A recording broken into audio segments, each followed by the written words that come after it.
श्रीनगर समेत पूरी कश्मीर घाटी पिछले 2 महीनों से तेज गर्मी से तप रही है। फिलहाल लोगों को इससे राहत मिलती नहीं दिख रही।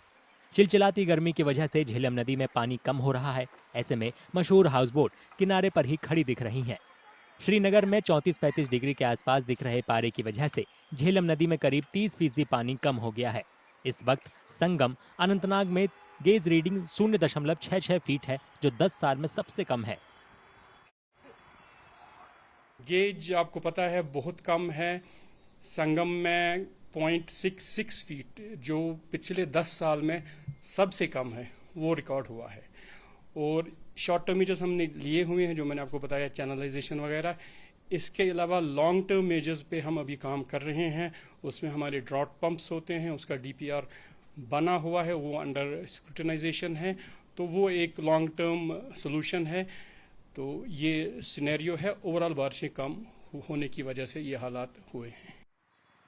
झेलम नदी में हाउस बोट पानी पर हमेशा की तरह उछलने के बजाय सूखी जमीन पर फंसी हुई हैं। अप्रैल के महीने से ही बहुत कम या बिल्कुल भी बारिश नहीं हुई है, जिससे पानी की किल्लत हो गई है। जम्मू कश्मीर में इस साल अब तक 27% कम बारिश दर्ज की गई है, जिसमें पहले 2 महीनों में 50% कम बारिश हुई है। ज्यादातर इलाकों में पारा सामान्य से लगभग 5 से 6 डिग्री सेल्सियस ज्यादा रहा है।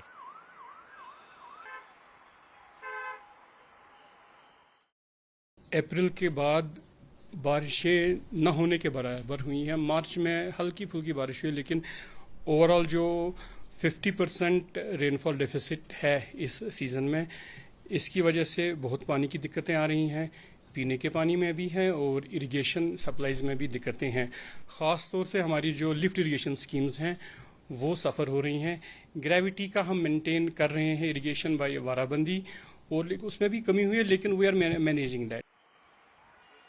मौसम विभाग के मुताबिक 29 जुलाई से बारिश होने का अनुमान है, यानी गर्मी से राहत के लिए थोड़ा इंतजार और करना होगा।